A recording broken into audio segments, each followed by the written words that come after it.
Diomedes de Tarso fue un santo mártir cristiano de origen griego que vivió entre los siglos III y IV de nuestra era. Su festividad se celebra el 16 de agosto según el calendario ortodoxo.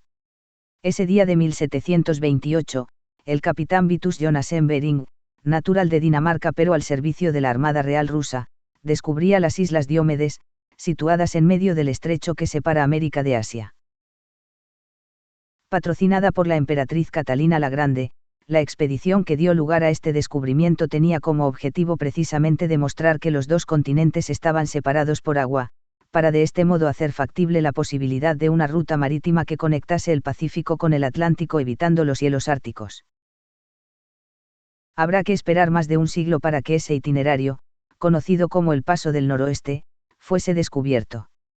Entre medias, decenas de intentos infructuosos por localizarlo y algunos de ellos con final trágico, como el caso del navío inglés Terror, cuya tripulación pereció en el intento. En realidad Bering, que acabaría dando nombre al estrecho que separa los dos continentes, no fue el primero en alcanzar las Diomedes. 80 años antes el ruso cosaco Semyon Dezhnev navegaba desde la desembocadura del río Kolyma, en el océano Ártico, hasta el río Anadyr, en el Pacífico, una singladura en la que demostró la no existencia de conexión terrestre entre América y Siberia. Pero Dezhnev, bastante más comerciante que aventurero, apenas fue consciente del hallazgo que había hecho, y aunque dejó constancia por escrito, sus informes fueron ignorados. Unos informes en los que a su vez describía su paso por sendas islas a las que los nativos chukchi llamaban Zubat y Kostrova, y que con el correr del tiempo pasarían a llamarse las Diomedes. Aunque no hay constancia de ello, todo parece apuntar a que Bering estaba al tanto de la ruta seguida por Dezhnev y de sus descubrimientos. El de las Diomedes es un archipiélago compuesto únicamente por dos islas separadas por una distancia de 3,8 kilómetros. La mayor de esas islas, que responde a los nombres de Isla Ramatov si uno es ruso, Tomorrow Island si es americano, Nunavut si aborigen, o directamente Diomede Grande si no se es nada de lo anterior, tiene una superficie de 29 kilómetros cuadrados y cuenta con 0 habitantes permanentes, si bien alberga una base militar rusa. Por lo que respecta a la menor, llamada Krusensten, Ignaluk Yesterday Island o Diomede Menor, tiene una superficie de 6,3 kilómetros cuadrados y en su caso sí alberga población, exactamente 77 habitantes según el censo estadounidense del 2022. Y es que Diomedes Menor es territorio soberano de los Estados Unidos, mientras que Diomedes Mayor pertenece a la Federación Rusa. Y entre medias de ambas la línea que separa el ayer del mañana. O si se prefiere, el yesterday del tomorrow. Para comprender cómo se llegó a esta situación hay que remontarse de nuevo a la época de Bering. El danés, junto con el ruso Alexei Chirikov, alcanzó la costa de Alaska en una nueva expedición en 1741. Encontrando la región rica en recursos naturales, especialmente pieles de nutria, altamente valoradas en China, se establecieron asentamientos permanentes como el de Kodiak, iniciándose el comercio con los pueblos indígenas.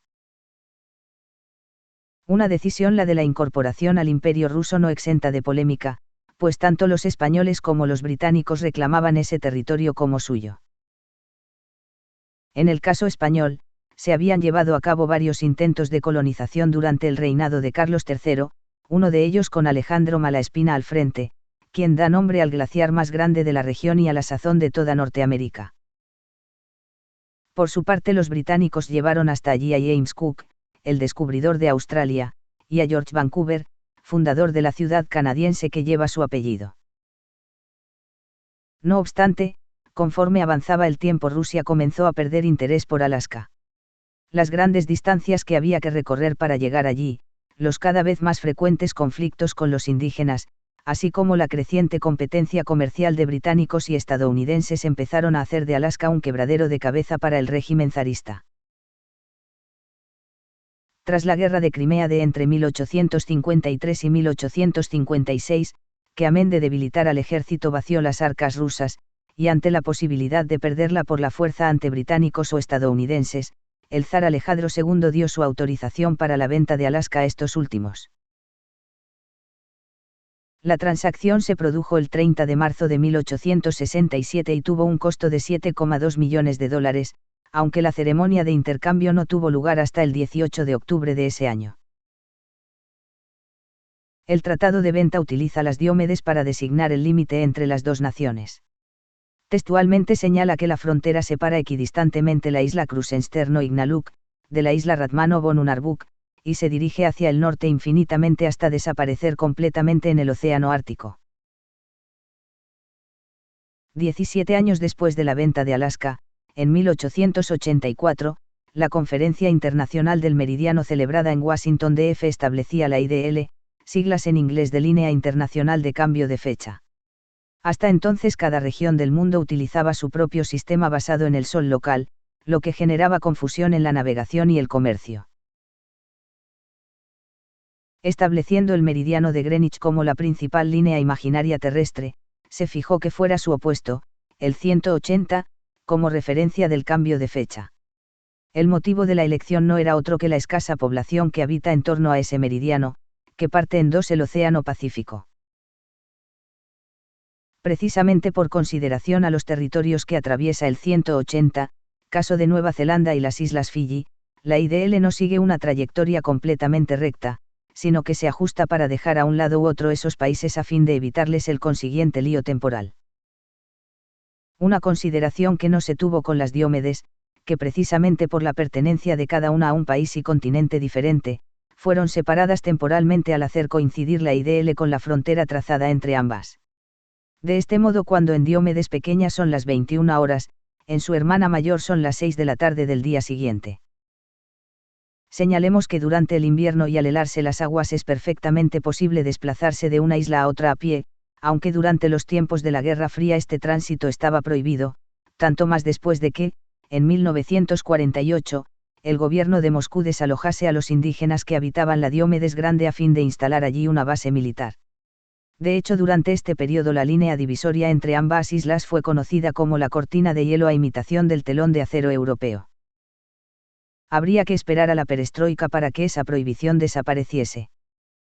Así, en agosto de 1987 la nadadora estadounidense Lynne Cox fue a nado desde Diómede Pequeña a Diómede Grande, recibiendo la felicitación tanto de Mikhail Gorbachov como de Ronald Reagan.